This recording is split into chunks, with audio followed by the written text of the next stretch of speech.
John 5. Sometime later, Jesus went up to Jerusalem for a feast of the Jews. Now there is in Jerusalem, near the sheep gate, a pool, which in Aramaic is called Bethesda, and which is surrounded by 5 covered colonnades.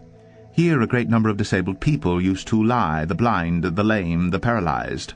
One who was there had been an invalid for 38 years. When Jesus saw him lying there and learned that he had been in this condition for a long time, he asked him, "Do you want to get well?" "Sir," the invalid replied, "I have no one to help me into the pool when the water is stirred. While I'm trying to get in, someone else goes down ahead of me." Then Jesus said to him, "Get up, pick up your mat, and walk." At once the man was cured. He picked up his mat and walked. The day on which this took place was a Sabbath. And so the Jews said to the man who had been healed, "It is the Sabbath. The law forbids you to carry your mat." But he replied, "The man who made me well said to me, 'Pick up your mat and walk.'" So they asked him, "Who is this fellow who told you to pick it up and walk?" The man who was healed had no idea who it was, for Jesus had slipped away into the crowd that was there.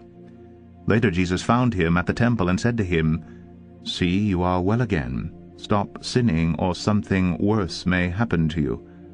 The man went away and told the Jews that it was Jesus who had made him well. So because Jesus was doing these things on the Sabbath, the Jews persecuted him. Jesus said to them, "My Father is always at his work to this very day, and I too am working." For this reason the Jews tried all the harder to kill him. Not only was he breaking the Sabbath, but he was even calling God his own Father, making himself equal with God. Jesus gave them this answer, "I tell you the truth. The Son can do nothing by himself. He can do only what he sees his Father doing, because whatever the Father does, the Son also does. For the Father loves the Son and shows him all he does. Yes, to your amazement he will show him even greater things than these. For just as the Father raises the dead and gives them life, even so the Son gives life to whom he is pleased to give it. Moreover, the Father judges no one, but has entrusted all judgment to the Son, that all may honor the Son just as they honor the Father. He who does not honor the Son does not honor the Father who sent him. I tell you the truth. Whoever hears my word and believes him who sent me has eternal life, and will not be condemned. He has crossed over from death to life. I tell you the truth. A time is coming, and has now come, when the dead will hear the voice of the Son of God, and those who hear will live.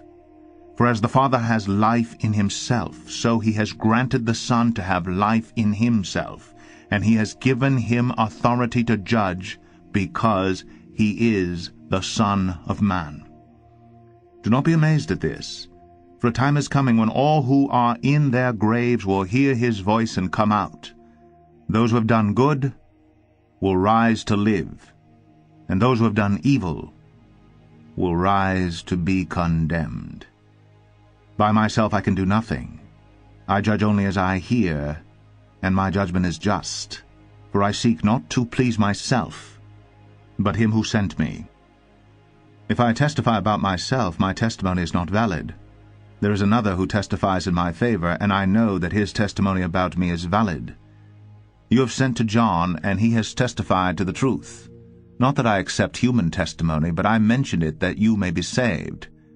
John was a lamp that burned and gave light, and you chose for a time to enjoy his light.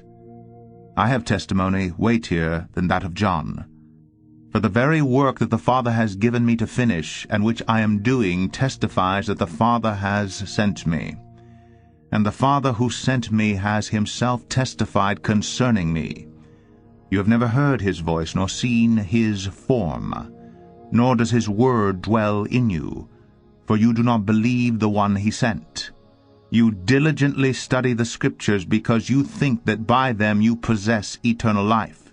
These are the Scriptures that testify about me, yet you refuse to come to me to have life. I do not accept praise from men, but I know you. I know that you do not have the love of God in your hearts.